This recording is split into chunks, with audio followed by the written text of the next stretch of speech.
రాత్రికాల ప్రార్థన. ఆశ్చర్యకరుడు, ఆలోచనకర్త, నిత్యుడగు తండ్రి, సమాధానకర్తవైన దేవ, తండ్రి, నీ బంగారు పాదములకు వందనములను, కృతజ్ఞతాస్తోత్రములను తెలియజేయుచున్నాం. తండ్రి, పగలంతయు కూడా నీ రెక్కల చాటున మమ్మల్ని భద్రపరిచి దాచి కాపాడినందుకు నీ వందనాలయ్యా. తండ్రి, ఈ రాత్రంతయు కూడా నీ హస్తాలకు అప్పగిస్తున్నామయ్యా. నీ జ్ఞాపకం చేసుకోనండి. అలసిన మా శరీరాలకు మంచి విశ్రాంతిని, నెమ్మదిని దయచేయి దేవా. ఎన్నో సమస్యలున్నాయి, ఎన్నో వ్యాధి బాధలు ఉన్నప్పటికీ తండ్రి, మా మనసుకు నెమ్మదిని దయచేయి తండ్రి. ప్రశాంతమైన నిద్రను మాకు దయచేయి దేవా. తండ్రి, మాకున్న ఈ సమస్యలను తండ్రి, ఈ రాత్రి వేళలో నీ పాదాల ముందుంచుతున్నామయ్యా. నీవు జ్ఞాపకం చేసుకునండి. మాకున్న అప్పులను నీవు జ్ఞాపకం చేసుకునండి. ప్రతి ఒక్క అప్పుని తండ్రి నీ మహిమైశ్వర్యంలో తీర్చండి దేవా. అని కొందనాలయ్యా.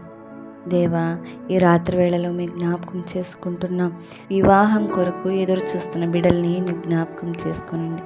వివాహం మంచిగా జరుగుటకు నీవు సహాయమును దయచేయి తండ్రి. నువ్వు కనికరించండి. వివాహము అన్ని విషయములలో ఘనమైనది అని నీవు అంటున్నావు తండ్రి. అట్టి వివాహం కొరకు ఎదురు చూస్తున్న ప్రతి ఒక్క బిడ్డ విషయంలో దేవ, ఆ ఘనమైన కార్యం జరుగులాగా తండ్రి ఈ రాత్రి వేళలో నువ్వు జ్ఞాపకం చేసుకోనండి అయ్యా. తండ్రి దేవ, పిల్లల కొరకు ఎదురు చూస్తున్న బిడ్డల్ని నీవు జ్ఞాపకం చేసుకోనండి తండ్రి. పిల్లలు అనగా నీవిచ్చు బహుమానమయ్యా. నీవిచ్చు బహుమానం అందరూ పొందుకొనుటకు నీవు సహాయమును దయచేయి. నీవిచ్చు బహుమానంలో వారందరూ కూడా ఆనందంగా ఉండుటకు నీవు సహాయమును దయచేయి. ఇంకనూ తండ్రి, చదువుకున్న బిడ్డలు ఉన్నారు తండ్రి, ఎగ్జామ్స్ రాసి ఉన్నారయ్యా. మంచి ఫలితాలు వారు పొందుకొనేలాగా మీరు జ్ఞాపకం చేసుకోనండి తండ్రి. వారు ఇంకనూ కూడా పై చదువులలో మంచిగా ముందుకు వెళ్ళటకు నీవు సహాయమును దయచేయి దేవా. ఈ రాత్రంతయు కూడా దేవా, మా కుటుంబంలో నీవు సంరక్షించండి. నీ రెక్కల చాటున భద్రపరచండి. వారికి కావాల్సిన ఆరోగ్యమును దయచేయి, ఆనందమును దయచేయి తండ్రి. ప్రతి గృహంలోనూ ఆరోగ్యము, ఆనందము, శాంతి, నెమ్మదిని తండ్రి ఉండాలంటే తండ్రి ఆ గృహంలో మీరు నివాసం చేయండి దేవా. నీవు అంటున్నావు, ఎక్కడైతే నేను నివాసం చేస్తానో అక్కడ శాంతిని, నెమ్మదిని, సమాధానం ఉండనని తండ్రి. మా గృహాలలో నీవు నివాసం చేయండి దేవా.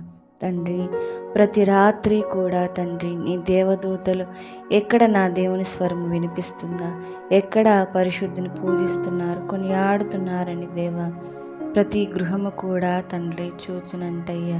తండ్రి, ఏ గృహంలో దేవా నిన్ను ఆరాధిస్తున్నారో, ఏ గృహంలో నిన్ను పూజించి కొనియాడుచున్నారో తండ్రి, ప్రతి ఒక్క గృహాన్ని కూడా వారు దర్శించేలాగా మీరు ఆజ్ఞాపించండి అయ్యా.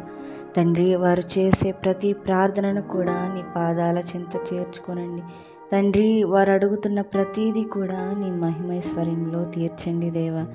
ఇంకనూ తండ్రి దేవా, మరొక తరుణంలో మరొక రోజును మాకు చూసే ధన్యతను మాకు దయచేయమని, ఒకవేళ ఈ రాత్రి వేళలోనే నీ రాకడ ఆసన్నమైతే మమ్మల్ని అందరినీ కూడా ఈ రీతిగా లేవనెత్తమని మా ప్రభువైన యేసయ్య పరిశుద్ధమైన నామమున అడిగి వేడుకొనుచున్నాం తండ్రి. ఆమేన్, ఆమేన్.